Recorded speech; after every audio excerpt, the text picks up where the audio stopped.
عبد المنان ہے ملتان سے سوال کر رہے ہیں. یہ کہہ رہے ہیں آج کل شادی کے موقع پر بوفے سسٹم ہوتے ہیں, لوگ کھڑے ہو کر کھانا کھانے کا رواج یہاں بڑھ گیا ہے اور کافی لوگ کھڑے کھڑے کھانا کھا رہے ہوتے ہیں, تو اس حوالے سے ارشاد فرمائیں کیا کھڑے ہو کر کھانا کھانا گناہ ہے؟ سنت تو بیٹھ کر کھانا ہے, کھڑے کھڑے کھانا یہ سنت چھوٹ رہی ہے کھانے کی, گناہ نہیں کہیں گے اس کو.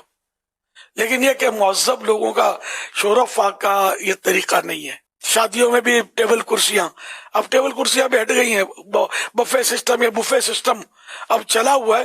وہ ہر پھر کر جس طرح وہ درندے پرندے چرندے چر رہے ہوتے ہیں, ادھر منہ مارا ادھر ہاتھ مارا ادھر پیر مارا, یہ کر رہے ہوتے ہیں. اب اگر کوئی غیر مسلم ہو سکتا ہے دوڑ کر کھانا شروع کر دے, تو یہ ہمارے جو نئی تہذیب کا کرشمہ جو لوگ مطلب ڈھونڈتے ہوتے ہو سکتا ہے دوڑ کر بھی ان کے پیچھے کھانا شروع کر دیں. ارے مسلمانوں, مسلمانی طریقہ زمین پر بیٹھ کر سنت کے مطابق بیٹھ کر کھانا کھانے کا ہے. کہاں دوڑے جا رہے ہو یار, وہ دوڑے چلے جا رہے ہیں دوسروں کے پیچھے.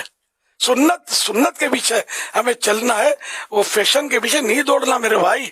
سنت جنت میں لے جائے گی, سنتوں کو مٹانے والی فیشن ہمیں جنت میں نہیں لے جائے گی.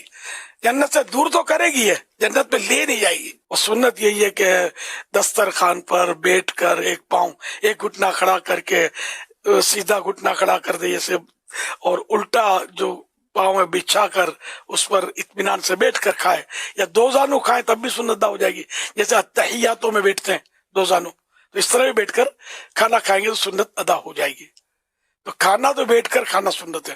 اب تو خیر ٹیبل کرسی پر ہی عام طور پہ لوگوں کے گھروں میں ٹیبل کرسی داخل ہو گئی ہے, تو یہ بھی سنت تو چھوٹ ہی رہی ہے. تو اس لیے وہ جن کو ضرورت نہیں ہے نا, وہ ڈائننگ ٹیبل نہ لگائیں بلکہ زمین پر بیٹھ کر کھائیں, سنت ادا ہوتا کہ, اور کئی سنتیں اس سے ادا ہو جائیں گی, ورنہ وہ کئی سنتیں چھوٹ جائیں گی. ٹیبل کرسی بھی تو پاؤں لٹکائیں گے, پاؤں لٹکا کر کھانا, حالانکہ بیٹھ کر کھانا ہے. پھر یہ بیٹھنے کے مخصوص طریقہ جو میں نے عرض کیا وہ سنت بھی چھوٹے گی, ٹیبل کرسی پہ وہ سنت بھی ادا نہیں ہو سکے گی.